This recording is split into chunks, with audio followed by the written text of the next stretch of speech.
আপনি রবের দরবারে হাত তুলে একটা নরম সুরে ডাক দেন, ইয়া রহমান ইয়া রহিম। আল্লাহ সারা জিন্দেগি ভর চাইছি, আজকে আর চাইবো না।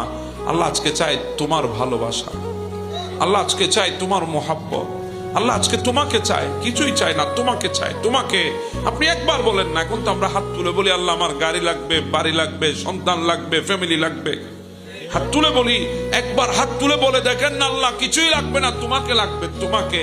আল্লাহ কারো ভালোবাসার প্রয়োজন নাই, আল্লাহ কাউকে পাওয়ার জন্য হাত তুলি নাই, কারো ভালোবাসার জন্য হাত তুলি নাই, তোমার ভালোবাসা পাওয়ার জন্য হাত তুলেছি, তোমাকে পাওয়ার জন্য হাত তুলেছি। ভাই বুঝেন না কেন? যদি মালিক চলে আসে, মালের তো অভাব থাকবে না। কথা বলেন না, ঠিক না বেটে? যদি মালিক আমার কাছে আসে, মালিকের কাছে যদি আমাকে নিয়ে যায়, সেদিন তো দুনিয়ার মালের কোনো অভাব থাকবে না। হ্যাঁ, দুনিয়ার বুকে আল্লাহওয়ালারা মালিক খুঁজেছে, মাল খুঁজে নাই, এজন্য দুনিয়া পেয়ে গেছে। এখন তো আপনি মাল খুঁজেন, মালিককে খুঁজেন না। অনেক সময় পাইলো, সব সময় পান না। কথা বলেন ঠিক না? আল্লাহ আমাদেরকে চাওয়ার তৌফিক দান করুক। কার কাছে? আল্লাহ আমাদেরকে মোহাব্বত করার তৌফিক দান করুক। কার কাছে?